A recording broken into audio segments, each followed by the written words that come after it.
All right, these are three daily rituals that literally any K-pop fan can do. They're not like too rigorous. They're not like, oh, sit down and like read a chapter of your textbook or like study like 50 new vocabulary words. That's not something you can do daily realistically. So these are three daily rituals that any K-pop fan can do. And if you do this for a little bit every day, you're going to see a significant change in your Korean ability. So before we start learning what those three daily rituals are, please join me for K-pop and coffee, because K-pop makes coffee taste 10% better. And if you want, just take a sip with me. You can sip any beverage. I like coffee. Cheers.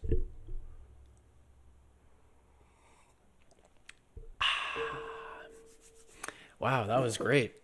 So, these are three daily rituals. Any K-pop fan can do it.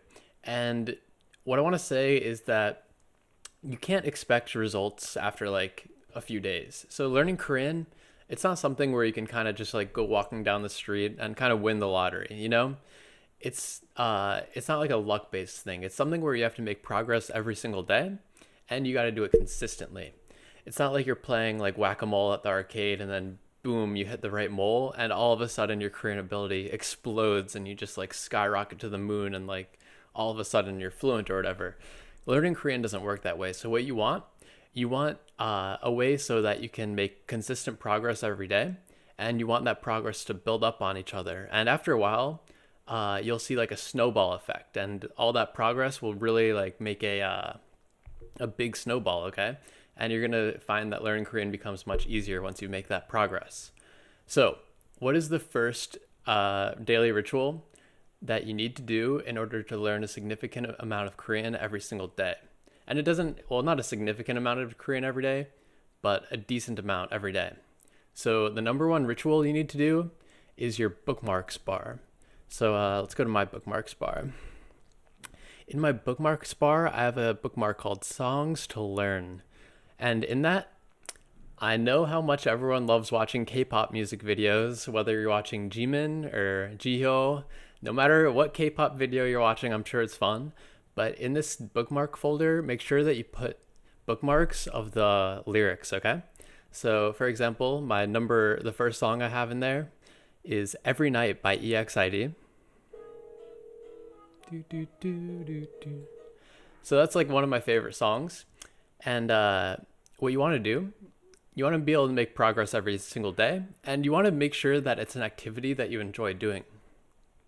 So what you do is you bookmark the lyric video, and every day you go to the lyric video and you learn one sentence, just one sentence a day from one of your favorite K-pop songs. So I'll use Every Night as an example. So I'll go to Every Night, and you can choose any sentence you like. I recommend for beginners, choose like an easier sentence, maybe one in the chorus. So I'll go to the chorus.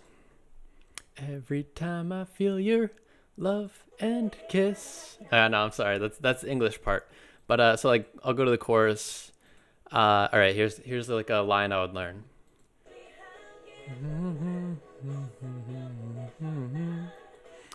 All right, so she says, and I'm gonna tell you guys the mistakes you want to avoid. So these are mistakes that if you make these mistakes, you're actually just gonna end up not learning anything, and you're probably gonna end up, honestly, you're gonna end up giving up after a few days because it's boring. Okay, so I'm gonna show you how to make it fun, and I'm gonna show you how to really make it something that you're gonna remember. And so I found a line. I found a line in the chorus. Here, let's listen to it. Solji.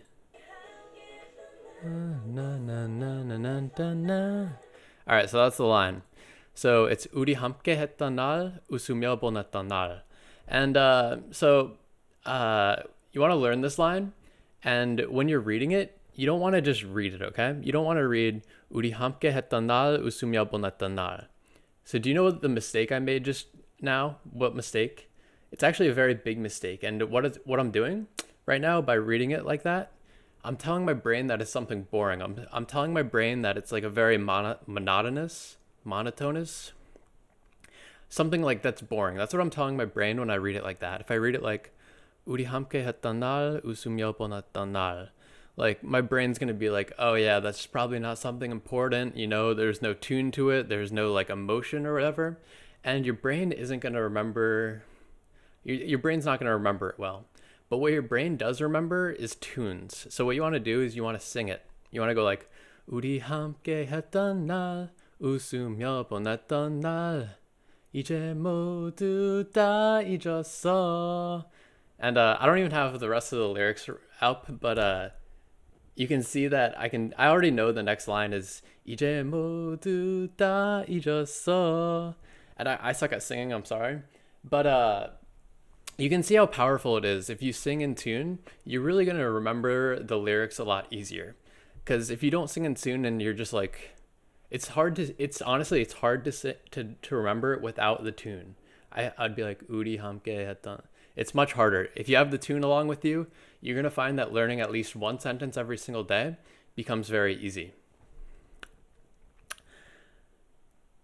Man, I love this song. 모두 다 잊었어. 너는 왜 나를 또 흔들어 보려고. Okay, I'll stop. But anyways, so I hope you see how powerful it is to just if you just learn one sentence a day, if you keep it up for about 2 weeks, you're gonna start to notice a real significant change in your Korean ability. And if you keep it up for at least a month, 2 months, 3 months, you're really gonna start to notice a big, big difference. So this is something that any K-pop fan can do. Just open up, make a bookmarks folder for your favorite K-pop music videos, but make sure it's the lyrics. You want the lyric videos instead. And just go through, pick one song a day, and learn one sentence from that song. And you'll start to notice a big effect over time. I think after like 2 or 3 days, you're gonna be like, oh, I know 3 sentences. But after like 14 days, 15, even 30 days, you're gonna know a lot.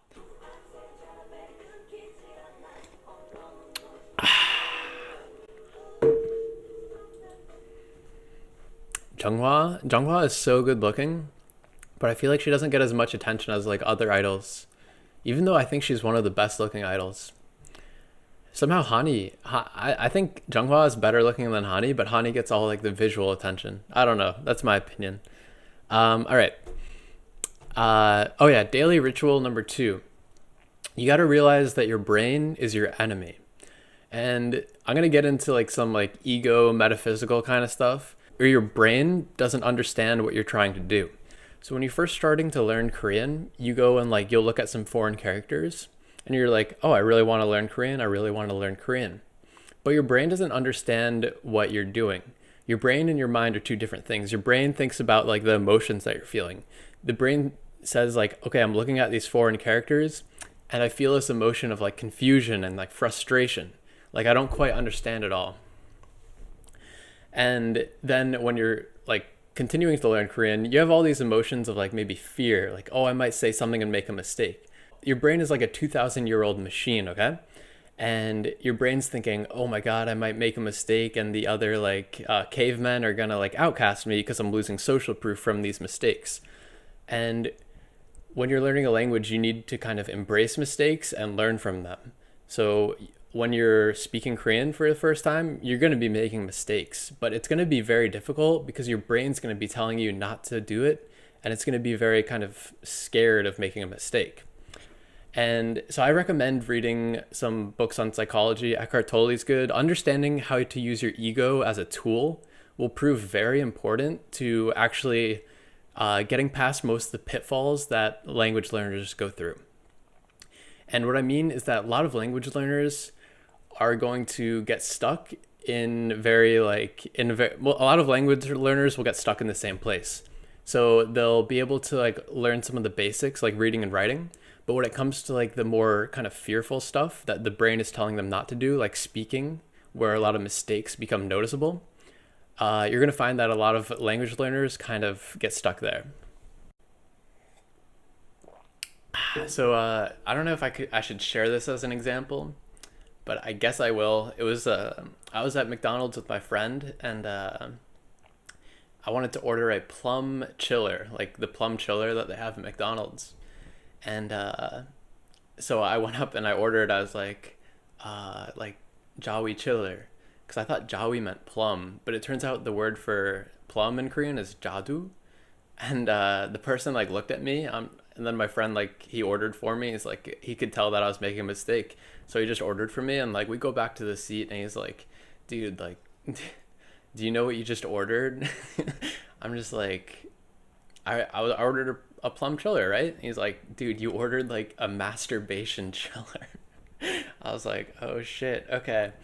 But anyways, I could have at that point I laughed it off. I was like, I just made like a really embarrassing mistake, you know? Like if I did that in English at McDonald's, they'd be like, "What in the world are you ordering?" Like is this some sort of like YouTube prank or something? But I've sort of trained myself to know that when I make a mistake, that means I'm learning something. So like now, unfortunately, I'll remember the word for I don't want to say it again, but yeah, I'll remember that word and I'll remember the word for plum. And that's how you learn a lot of the time. You make a mistake, you learn from your mistakes. But your brain isn't so good at making mistakes. Your brain likes things that are familiar and things that I guess will your brain doesn't like to go and order those naughty things, I guess. So uh, I hope you don't make that mistake either. I don't even know how I made that mistake. But anyways, it was a good learning experience. I don't know if I'm glad I did it, but I guess I did learn a lot from it. So that's how it's important to use your brain as a tool and understand that your brain, what it's feeling isn't always like in the right direction of what you're trying to do. So you're trying to learn Korean, but your brain's kind of afraid. You gotta get past that fear and keep going in the direction of learning Korean. All right, and the number one thing I can tell you, and this is more important than anything else I discussed, okay? And that is, if it scares you, that means you're on the right track. So that means if you're doing something and you feel comfortable, you're probably either plateauing or you're going in the wrong direction and you're not improving what you need to improve. So as an example, let's say you were trying to learn that line in Every Night. 우리 함께 했던 날. Let's say you go learn that on day number 1. And let's say you wake up the next day and you're like, okay, I want to study Korean. Your brain's going to tell you, it's like, all right, we can study Korean. Yeah, we can study Korean. Let's go study some flashcards. Like those are familiar. We've done that before. That'll feel good, okay? And it's going to be very easy to go do something you're familiar with, like studying flashcards. And what I'm telling you now is very important. You want to do the thing that scares you more. And what would scare you more and actually help you learn way more is just actually singing the line that you learned.